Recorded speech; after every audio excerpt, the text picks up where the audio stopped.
Hello বন্ধুরা, how are you? Shubhra multi info YouTube চ্যানেলে সকলকে জানাচ্ছি অনেক অনেক শুভেচ্ছা। আজ আমরা ইংরেজি সাহিত্যের বিখ্যাত মেটাফিজিক্যাল পোয়েট অ্যান্ড্রু মার্ভেলের লেখা একটি চমৎকার metaphysical poem two his coy mistress নিয়ে আলোচনা করব। আমরা জানি অ্যান্ড্রু মার্ভেল ইংরেজি সাহিত্যের ক্যারোলাইন যুগের একজন প্রসিদ্ধ মেটাফিজিক্যাল পোয়েট, যিনি 1621 সালে জন্মগ্রহণ করেন এবং 1678 সালে মারা যান। তিনি যে কবিতাগুলো লিখেছিলেন সেগুলো বৈশিষ্ট্যগত দিক দিয়ে মেটাফিজিক্যাল পোয়েমের আওতায় পড়ে। তার কবিতাগুলোর মধ্যে দি ডেফিনেশন অফ লাভ এবং টু হিজ কয় মিস্ট্রেস এই দুটোই অত্যন্ত খ্যাতি লাভ করেছিল। টু হিজ কয় মিস্ট্রেস সম্পর্কে আলোচনা করার আগে আমাদের মেটাফিজিক্যাল পোয়েট্রি সম্পর্কে জানা দরকার। আমরা জানি মেটাফিজিক্যাল পোয়েট্রি হচ্ছে সেই ধরনের কবিতা যে কবিতাগুলো এমন সব বিষয় নিয়ে আলোচনা করে যে বিষয়গুলোর কোনো ফিজিক্যাল এক্সিস্টেন্স নেই। That means metaphysical poetry deals with abstract or philosophical subjects, যেমন লাভ, ফেইথ, ইমোশনস, এইসব বিষয় নিয়ে মেটাফিজিক্যাল পোয়েট্রি আলোচনা করে। আর এই মেটাফিজিক্যাল পোয়েট্রিতে বেশি পরিমাণে কনসিটের ব্যবহার দেখা যায়, যেগুলোকে মেটাফিজিক্যাল কনসিট বলা হয়। মেটাফিজিক্যাল পোয়েট্রির জগতে যেসব কবিরা নক্ষত্র হয়ে রয়েছেন তাদের মধ্যে প্রথমেই রয়েছেন জন ডান, তারপরে রয়েছেন George Herbert, Andrew Marvell, Henry Vaughan, এরাই বিখ্যাত। তবে হেনরি ভন এবং অ্যান্ড্রু মার্ভেল এরা সমসাময়িক, কারণ এদের জন্ম সময়টাও একই, দুজনেই 1621 জন্মলাভ করেন, তাই এরা সমসাময়িক। এবং ক্যারোলাইন যুগেই এরা লিখেছেন। ইংরেজি সাহিত্যের ক্যারোলাইন যে যুগটা 1625 থেকে 1649, এর মধ্যেই তারা বেশিরভাগ লেখালেখি করেছেন। আর ক্যারোলাইন যুগের মূল বিষয় ছিল metaphysical poetry. To his coy mistress শুধুমাত্র একটি মেটাফিজিক্যাল পোয়েমই নয়, বরং এটি একটি সার্থক ড্রামেটিক মনোলগ। কারণ ড্রামেটিক মনোলগের সংজ্ঞা অনুযায়ী আমরা জানি যে a dramatic monologue is a lyrical poem in which a single speaker expresses his thoughts and feelings to a single silent listener or listeners. সেই শর্ত অনুযায়ী আমরা দেখি যে টু হিজ কয় মিস্ট্রেসের মধ্যেও আমাদের কবি বা বক্তা তার প্রেমিকের কাছে তার মনের সকল কথা, সকল ইচ্ছা, সকল বাসনা প্রকাশ করে যাচ্ছেন এবং তার প্রেমিকা সেই কথাগুলি শুনে যাচ্ছেন। তার প্রেমিকা যে ওখানে উপস্থিত আছেন, তার উপস্থিতি আমরা কবিতা পড়লেই বুঝতে পারি, কিন্তু তিনি কিন্তু নিস্তব্ধ হয়ে রয়েছেন, তিনি কোনো তার কথার কিন্তু কোনো উত্তর দিচ্ছেন না, কিন্তু তার উপস্থিতি আমরা খুব ভালোভাবে বুঝতে পারছি। এটি হচ্ছে ড্রামেটিক মনোলগের একটি অন্যতম শর্ত। তো আমরা টু হিজ কয় মিস্ট্রেসের যাবতীয় ইনফরমেশনগুলো, মানে কি ইনফরমেশনগুলো আমরা আগে থাকতে সব কিছু জেনে নেব। তো কবিতাটি কম্পোজিশন করা হয়েছিল 1650 সালে এবং পাবলিশড হয়েছিল 1681 সালে। এরপরে রয়েছে এর ব্যাকগ্রাউন্ড। কবিতাটি মূলত লেখা হয়েছে একটা বিশেষ ব্যাকগ্রাউন্ডে। That means the poem is written on the context of making physical relation between the কাপল। যার মানে হচ্ছে প্রেমিক তার প্রেমিকাকে বারংবারই শারীরিক সম্পর্ক করার জন্যই আহ্বান জানাচ্ছেন, কিন্তু প্রেমিকা লজ্জা পাচ্ছেন। আসলে এই পটভূমিকাই এই কবিতাটি লেখা হয়েছে। কবিতাটির জানরা হচ্ছে মেটাফিজিক্যাল পোয়েট্রি। এরপরে যদি আমরা কবিতার থিম দেখি, কবিতাটির থিম হচ্ছে কার্পি ডিএম থিম, যার মানে হচ্ছে seize the opportunity or enjoy the present trusting the least possible to the future. That means enjoy yourself. তুমি বর্তমানে যা পাও সেইটি উপভোগ করে নাও, কারণ ভবিষ্যতে কী হবে তা তো আমরা জানি না। মূলত থিমটা হচ্ছে এই থিমই টু হিজ কয় মিস্ট্রেস কবিতাটি লেখা হয়েছে। এরপরে আসি স্ট্যানজায়। কবিতাটি মূলত 3টি স্ট্যানজায় লেখা। First stanza 1 to 20, second stanza 21 to 32 এবং থার্ড স্ট্যানজা হচ্ছে 33 to 46। দ্যাট মিন্স কবিতাটি 46 লাইনের একটি কবিতা। লেখা হয়েছে আয়াম্বিক টেট্রামিটারে। কবিতাটির রাইম স্কিম হচ্ছে AABBCCDD। এরপরে আসি কবিতাটির ফিগার অফ স্পিচে। আমরা জানি মেটাফিজিক্যাল পোয়েট্রিতে স্বাভাবিকভাবেই অনেক ফিগার অফ স্পিচ ব্যবহার করা হয়, তবে এর মধ্যে উল্লেখযোগ্য হচ্ছে মেটাফিজিক্যাল কনসিটস। আমরা কনসিটের সংজ্ঞা অনুযায়ী জানি যে conceit is a figure of speech in which there is a comparison between two farthest dissimilar things, অর্থাৎ দুইটা ভিন্ন ধরনের এবং অত্যন্ত দূরবর্তী দুইটা জিনিসের তুলনাই হচ্ছে কনসিট, যার ব্যাপক ব্যবহার আমরা এই টু হিজ কয় মিস্ট্রেসে পাই। এছাড়াও হাইপারবোলির ব্যবহার রয়েছে, তার মানে এক্সাজারেশন অর্থাৎ বাড়িয়ে বলা, এটাও একটা ফিগার অফ স্পিচ, হাইপারবোলি। এছাড়া রয়েছে সিমিলির ব্যবহারও আমরা দেখি অনেক এর মধ্যে। তারপরে মেটাফরের ব্যবহারও দেখতে পাই। ফিগার অফ স্পিচ নিয়ে আমরা ভিডিওর শেষের দিকে বিশদভাবে আলোচনা করব। এখন আসি মূল ঘটনায়। কবিতাটি লেখা হয়েছে আমাদের কবি বা স্পিকার ও তার প্রেমিকা মানে বিলাবেডের একটি অন্তরঙ্গতার মুহূর্তে, যখন আমাদের স্পিকার চাচ্ছেন ফিজিক্যালি মিট করতে, কিন্তু তার প্রেমিকা একটু লজ্জা পাচ্ছেন। That means the poem presents the situation when the speaker likes to have sex with his beloved but she shows her coyness. কবিতাটির ফার্স্ট স্ট্যান্জা আমরা যদি পড়ি তাহলে দেখব সেখানে কবি বলছেন যে যদি আমাদের হাতে অনেক সময় থাকতো তাহলে তুমি আর আমি এক জায়গায় বসে অনেক ভাবার সময় পেতাম, আমরা অনেক কিছু ভাবতে পারতাম। তুমি ভারতের গঙ্গা নদীর তীরে রবি কুড়াতে আর আমি ইংল্যান্ডের হাম্বার নদীতে আমার অতৃপ্ত ভালোবাসাকে পরিতৃপ্ত করার প্রচেষ্টা করতাম, আর আমি বাইবেলে উল্লিখিত বন্যার 10 বছর আগে থেকেই তোমাকে ভালোবাসতে শুরু করতাম।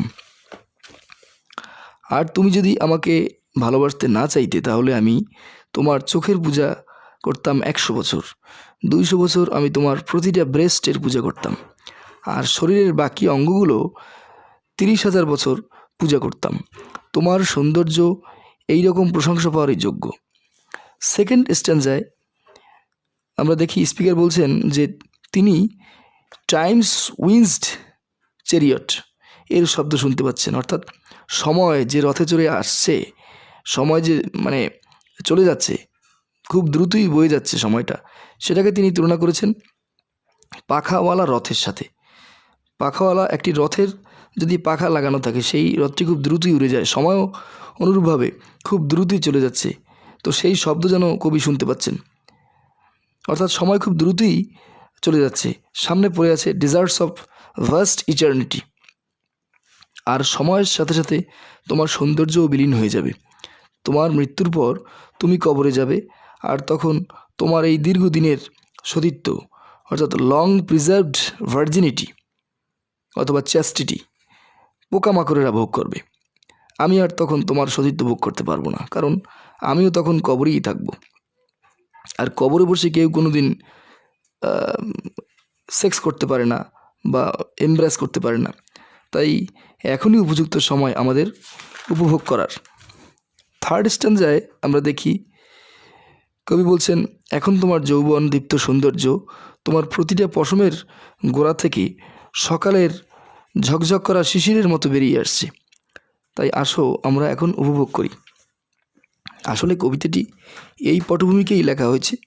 কবি বারংবারই তার প্রেমিকাকে বোঝানোর চেষ্টা করছেন যে সময় তো খুব দ্রুত চলে যাচ্ছে, তো এই মুহূর্তে তুমি যদি লজ্জা পাও তাহলে আমাদের এই মধুর সম্পর্কটি আমরা কবে বাস্তবায়িত করব। তো এই সময়টি এভাবে চলে যেতে দেওয়া উচিত নয়, সময় বয়ে যাওয়ার আগেই আমাদের কিছু করা উচিত, আমাদের পরস্পরকে উপভোগ করা উচিত। এইটাই কার্পে ডিএম থিম। কার্পে ডিএম থিমটা মূলত এইটাই যে সিজ দ্য অপরচুনিটি। এবার আমরা আসি ফিগার অফ স্পিচের আলোচনায়। আমি আগে থেকেই বলেছি যে মেটাফিজিক্যাল পোয়েমে সবচেয়ে বেশি ব্যবহৃত হয় মেটাফিজিক্যাল কনসেপ্ট। এই কবিতাও কিন্তু তার ব্যতিক্রম নয়। এই কবিতায় আমরা দেখি এই যে কবি একটি প্রসঙ্গ নিয়েছেন ভারতের গঙ্গা নদী আর লন্ডনের হাম্বার নদী, এই যে একটি দূরবর্তী অত্যন্ত ফারফেস্ট একটা কম্প্যারিজন কবি এখানে এনেছেন, এটাই কিন্তু মেটাফিজিক্যাল কনসেপ্টের একটা প্রকৃষ্ট উদাহরণ। এছাড়া সময়কে তিনি তুলনা করেছেন উইন্স চ্যারিয়টের সাথে, এটিও একটি মেটাফিজিক্যাল কনসেপ্টের উদাহরণ। আবার কবি বলছেন যে সে যদি সেই যৌবন ভোগ করতে না পারে তাহলে একসময় কবরের মধ্যে পোকামাকড়ই তার প্রেমিকার সতীত্ব হরণ করবে। এটাও কিন্তু একটি মেটাফিজিক্যাল কনসেপ্টের উদাহরণ। অন্যদিকে প্রেমিকার তীব্র বাসনাকে তুলনা করা হয়েছে আগুনের সাথে। মানুষের যে কামনা, সেই কামনাটিকে তিনি তুলনা করেছেন আগুনের সাথে। এটাও একটি চমৎকার কনসেপ্ট। কবি নিজের ভালোবাসাকে বলেছেন ভেজিটেবল লাভ। এখন ভেজিটেবল লাভের যে ইমেজটা তিনি এখানে এনেছেন, এর মানে কি? এর মানে হচ্ছে ভেজিটেবল বলতে আমরা সবসময় সবুজ বা বিশুদ্ধ কোনো কিছুকে বুঝি, অকৃত্রিম কোনো কিছুকে বুঝি। কবিতার ভালোবাসার অকৃত্রিমতা বা পিউরিটি বোঝানোর জন্যই মূলত ভেজিটেবল লাভ বলে আখ্যায়িত করেছেন নিজের ভালোবাসাকে। এটি একটি চমৎকার মেটাফিজিক্যাল কনসেপ্ট। কবি নিজের ডালনেস অ্যান্ড মনোটনি অফ লাইফকে বলেছেন আয়রন গেটস অফ লাইফ। এটিও একটি মেটাফিজিক্যাল কনসেপ্ট। তো আমরা টু হিজ কোয়েমিস্ট্রেসে দেখলাম বেশ কিছু মেটাফিজিক্যাল কনসেপ্টের ব্যবহার রয়েছে। এরপরে আসা যাক হাইপারবোলিতে। আমরা দেখি কবি এখানে বলেছেন যে বাইবেলে উল্লিখিত যে বন্যার কথা আছে, সেই বন্যারও 10 বছর আগে থেকে তিনি ভালোবাসতে শুরু করতেন। তো কত দীর্ঘ সময় তিনি এখানে দেখিয়েছেন। এই যে বাড়িয়ে বলা, এটাই মূলত হাইপারবোলির একটা উদাহরণ। আবার যদি আমরা দেখি, কবি বলছেন তার প্রেমিকার প্রশংসার কথা। প্রত্যেকটা অঙ্গ প্রত্যঙ্গের প্রশংসা তিনি শত শত বছর ধরে করতেন। যেমন তিনি বলেছেন যে প্রেমিকার চোখের পূজা করতেন 100 বছর, অর্থাৎ 100 বছর ধরে তার প্রেমিকার চোখের পূজা করতেন। 200 বছর ধরে প্রেমিকার এক একটি ব্রেস্টের পূজা করতেন এবং 30,000 বছর প্রেমিকার বাকি অঙ্গ প্রত্যঙ্গগুলির পূজা করতেন। আমরা জানি এত বছর কখনোই লাগে না কোনো প্রশংসা করতে বা কোনো কিছুর প্রশংসা গাইতে এত দীর্ঘ সময় লাগে না। তো এই যে বাড়িয়ে বলার প্রবণতা, কবি বলেছেন কি, and 100 years should go to praise thine eyes and on thine forehead gaze, 200 years to praise is breast but 30,000 to the rest. এই যে বাড়িয়ে বলার প্রবণতা, এই বাড়িয়ে বলার প্রবণতাটাই মূলত হাইপারবোলি। একেই বলা হয় হাইপারবোলি। এটাও একটি চমৎকার figure of speech, that means exaggeration. এরপরে আসি মেটাফোরে। মেটাফোর আমরা জানি metaphor is an implicit comparison between two different things. আমরা কবিতার 11 নম্বর লাইনে দেখি কবি তার নিজের ভালোবাসাকে বলছেন ভেজিটেবল লাভ। এই যে ভেজিটেবলের সাথে নিজের ভালোবাসাটাকে তুলনা করা, এটা একটা মেটাফোর। এছাড়া 4 নম্বর লাইনে রয়েছে লং লাভস ডে, এটিও একটি মেটাফোরের উদাহরণ। এরপরে যদি সিমিলি দেখি, সিমিলির সংজ্ঞা অনুযায়ী আমরা পাই simile is an explicit comparison between two things. কবিতার 38 নম্বর লাইনে আমরা দেখি কবি নিজেদেরকে বলছেন like amorous birds of prey, অর্থাৎ নিজেদেরকে তিনি বলছেন like amorous birds of prey. এটি একটি সিমিলি। এছাড়া কবি তার প্রেমিকার স্কিনকে বলছেন মর্নিং ডিউ, অর্থাৎ দাই স্কিন লাইক মর্নিং ডিউ। এটা 34 নম্বর লাইনে বলছেন। এটিও একটি এক্সপ্লিসিট কম্প্যারিজন মর্নিং ডিউর সাথে তার প্রেমিকার চামড়ার বা স্কিনের। এটি একটি সিমিলির একটি প্রকৃষ্ট উদাহরণ এটি। এরপরে রয়েছে আয়রনি। আয়রনির সংজ্ঞা আমাদের প্রথমে জানতে হবে। আয়রনি বলতে বোঝায় এমন কিছু যেটা তার সারফেস মিনিংয়ের উল্টাটা মিন করে, অর্থাৎ irony is an statement or situation or an action which actually means the opposite of its surface meaning. আমরা কবিতার 31 এবং 32 লাইন পড়লে দেখি the grave is a fine and private place but none I think do there embrace. অর্থাৎ কবি বুঝতে যাচ্ছেন যে কবর একটা সুন্দর এবং ব্যক্তিগত জায়গা বটে, তবে এখানে আমার মনে হয় না যে কেউ এখানে আলিঙ্গন করতে পারে। অর্থাৎ কবরে যদি আমরা একবার চলেই যাই তাহলে তো আমরা আমাদের আর আলিঙ্গন করতে পারবো না, আর আমরা পরস্পরকে উপভোগ করতেও আর পারবো না। তো এটি একটি চমৎকার আয়রনি। এরপরে যদি আমরা দেখি ইমেজারির কথা বলতে গেলে আমরা কবিতার 44 লাইনে আমরা দেখি iron gates of life in line 44 is the imagery of dullness and monotony of passive life. এছাড়া deserts of vast eternity in line 24 is a vivid imagery of concentrating the thought of death. তো এই দুটি ইমেজারির সুন্দর দুটি উদাহরণ। অবশেষে আমরা আসি এই কবিতার শিক্ষাটা কি, কবিতার মোরালটা কি। আসলে কবিতার মোরালটা হচ্ছে ফিউটিলিটি অফ লাইফ, জীবনের অস্থায়িত্ব, ক্ষণস্থায়িত্ব। জীবন মূলত ক্ষণস্থায়ী। এছাড়া রয়েছে মর্টালিটি, মরণশীলতা, অর্থাৎ সবাইকেই মরতে হবে, কেউই চিরদিনের জন্য এখানে থাকতে পারবে না পৃথিবীতে। এটিও একটি উদাহরণ। কবি মূলত সেটির ইঙ্গিতও দিচ্ছেন এখানে যে আমরা তো কেউ চিরদিন বাঁচতে পারবো না, আমরা তো ধীরে ধীরে মৃত্যুর দিকেই যাচ্ছি, সময় তো খুব দ্রুত চলে যাচ্ছে। এটাই মূলত মর্টালিটি।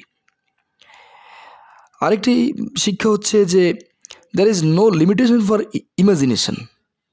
কল্পনার কোনো সীমা নেই, কল্পনা কোনো লিমিটেশন নেই, আমরা যতদূর চাই ততদূরই কল্পনা করতে পারি, এটাও একটি শিক্ষা।